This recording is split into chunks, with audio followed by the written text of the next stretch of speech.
Hey guys, it's Sarah Business Casas from Instagram. I wanted to make this video for the questions and answers that you guys have been asking me over these past couple weeks.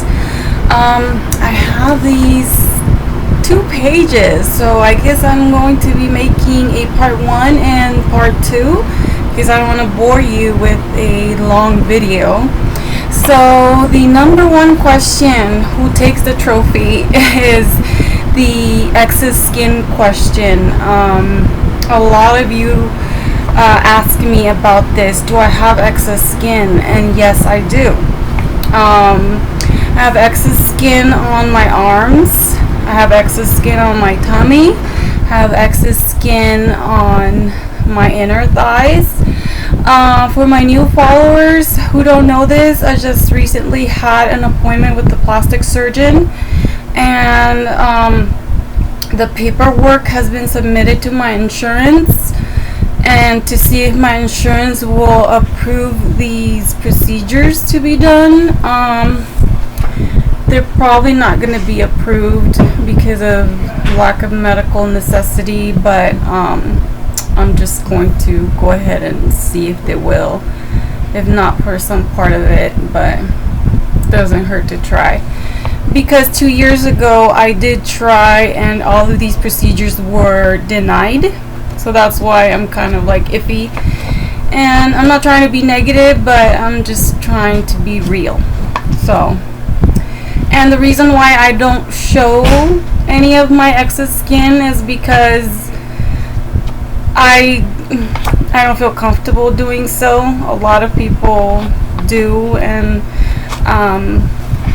good for them, but I don't feel comfortable. I was made fun of while I was big, 350 pounds before, and I don't want to be made fun of now because of my excess skin. I mean, it's not terribly bad, but it's something I want to get done, and I would really love to, wear a bikini one day, or wear a crop top, or not having to wear stockings one day. So yes, I do have excess skin.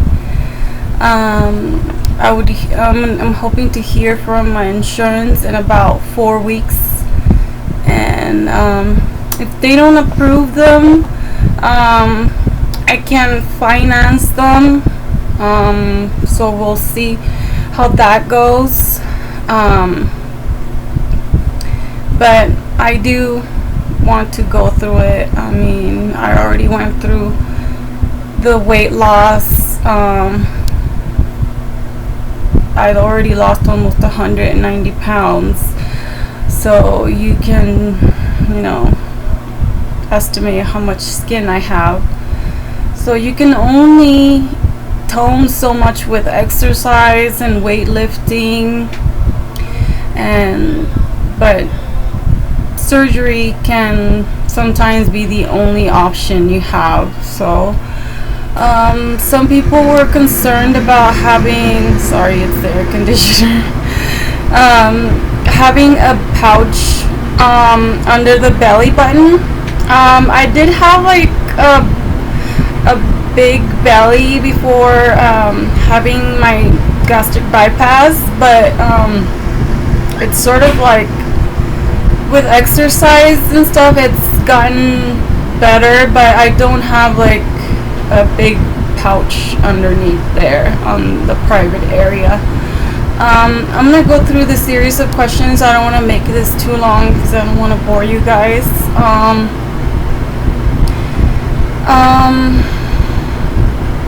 Someone asked if when I got to the point when did I get through the point of considering weight loss surgery. In 2010 I was diagnosed with diabetes. That was the turning point for me. I didn't want to be a diabetic for the rest of my life, and I was in nursing school, so I knew the complications. I had family members that were diabetic, so I didn't want to be a diabetic for the rest of my life. Of course, I didn't want to have my foot or my leg amputated at a young age. I wasn't even 30 years old when I was diagnosed. So, so that was one of the main reasons. I was on a lot of medications, and I wasn't even 30. I was on hypertensive medications. I was on a sleep apnea, a CPAP machine to be able to breathe at night. So I was very young, and to be on all these medications, I was on 3 types of diabetic medications, to be exact. So that was one of the reasons why I got gastric bypass. How would I eat and work out when I first started my journey? When I first started my journey, I was 304 pounds on the day of my surgery. So I had already lost quite a bit some weight, because the doctor had required me to lose weight. So I would still get short of breath when I would walk. So I could only be able to walk maybe 10-15 minutes on the treadmill. So walking would be my exercise of choice. So I would start walking. I would be embarrassed to go to the gym, to tell you the truth, because I didn't want people to look at me. But I would go, at that time I had a treadmill at home. So I would walk at the treadmill 10-15 minutes at a time, then get back on it. And then I would go to the park, walk there. If I would get tired, then I would sit down and then get back up again. And I started just working myself up from 10 minutes, and I would be doing 20 minutes and just work myself up. Then I got brave enough and then got a gym membership, and just from there I just worked myself up. And then before I knew it, I was doing 45 minutes to an hour at the gym. For eating, well, when I first got my surgery, I was eating very little, but from then on, your stomach stretches, so the amount of food you're eating changes a lot. From 1 year post-op to 2 years to 3 years post-op, the amount of food I'm eating now is very different from what I was eating at 1 year or even 2 years post-op. I mean, right now sometimes I get full by eating a piece of chicken like this, or sometimes I can eat a lot more. It really depends. So for the people that just had surgery, just don't think that you're going to be eating that way for the rest of your lives. Your stomach is going to stretch, so that's just your honeymoon phase. I do take my vitamins, and to tell you the truth, sometimes I do forget to take them, but I am getting better at it. I do take a multivitamin. Sorry. I do take a multivitamin, and it has iron in it. So I have to take extra iron, because my iron levels have been very low these past couple months, because I do have iron deficiency. And that's something that has been before my surgery, and after the surgery has just gotten a little worse. So that's not something related to the surgery, but it's gotten worse because of that. I don't know how many grams of protein. A lot of people ask me about calories and how many calories I eat a day and grams of protein and all this. I'm really not a person that counts her calories or her grams of protein. I've never had, and I don't think I'll ever will, because I'm always like a go-go person, and don't count anything. So I don't count them, even though maybe I should, but I don't think I have a problem with that. My labs have always been okay, except for my iron levels. So water, I don't, like I said, I don't count my water, but I do drink a lot of water because I take like my big jug of water to the gym. When I go hiking, I take my two 24-ounce jugs of water, and then when I'm done, I go home and I drink another 24 ounce, but throughout the day, but I can't drink it all at once, of course. I don't keep a food log, of course. Like I said, I don't keep track of stuff. I'm very bad at that. I measure my food sometimes, just to make sure I'm not overeating, but I do make sure that I don't overeat, just to make sure that, you know, I'm not overfilling my stomach, because if I do overeat, then I'll feel sick to my stomach, of course. I've used to drink protein shakes when I started doing the 5-pouch diet, when I started getting back on track. And I drink the one from Costco, Premier Protein, and their protein bars as well. But I also used to drink the one from Trader Joe's. I don't remember their name or their brand, but they're also good. But they're kind of expensive. But the one from Costco is really good and it's cheaper. But I don't drink them on a regular basis because, number one, they don't fill me up and they're kind of like a meal replacement, and I rather just eat rather than just drink something, and no, not my choice. Protein bars, like I was telling you guys, the Quest bars, they were too sweet for me. I didn't like them. I like the fiber ones. Those were really good. I like them. I want to go get some more. I haven't had a chance to get them. But the fiber ones I liked. The Quest bars I didn't. My favorite form of exercise, I love hiking. I love swimming. I was in swimming competitions when I was in Mexico, when I was like 10 years old. So I won first place when I was in Mexico. Is my family supportive? Of course, very supportive. Always have been. What types of food do I eat when I'm on the go besides fruits and veggies?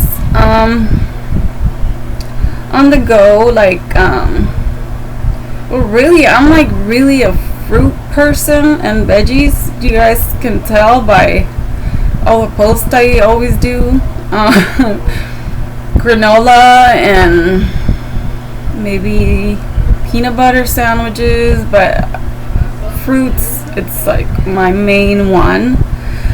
Fruits and vegetables are the main ones, but besides that, I can't think of anything else. And protein bars. What keeps me going when I reach a plateau? Really, it's to just keep thinking that I've reached that far, and you know, I'm not gonna let that stop me from reaching other goals. I know I've reached my goal weight, but there are other goals, guys. That shouldn't stop you from reaching your other goals, like, you know, getting a bigger butt or, you know, having better arms or a flatter stomach, something like that. There's always other goals that you can work on if the scale doesn't move. Do I ever get negative feelings about being so heavy, about being heavy for so long? I've talked to you guys about me suffering from depression when I was younger. And of course, I mean, I would feel very depressed because of the way I looked and because of how big I was. And you know, it's very hard to come out of that. And even back in December when I was 208 pounds, I mean, I managed to, you know, come out of that. And you know, I said to myself, I need to work on myself, and I'm not gonna let all my hard work be in vain, because I didn't want to go back to being 350 pounds. For all my new followers, this is my second transformation. My first transformation was after my gastric bypass surgery, which I had in December of 2011. And I lost weight, maintained for about 2 years. Started gaining weight until late 2013. December of 2014, I went to see my bariatric surgeon, and I saw him for my 3-year post-op, and I had gained maybe about 55 pounds. So he asked me to lose about 45. So December I started getting back on track and going back to the gym, eating healthy, and so just about a month ago I reached my goal weight. So that's how I got back on track. And you know, it's hard not letting those negative feelings get to you, but you have to think that you gotta do it for yourself and nobody else. You gotta do it. You gotta love yourself enough to do it. If not, who else? Nobody, right? So that's gonna be my last question, and because I got a lot more questions from you guys, and wow, you guys are great. I don't want to bore you. So probably I'm gonna make the second video tomorrow. If you have any more questions, then I'm gonna have to make a third video then, because these are a lot of questions, you guys. This is great. Don't forget to subscribe, and if you have more questions, of course you can leave me a comment. Go follow me on Instagram, of course, and just come back and watch the part 2 for this video. Okay, good night, guys.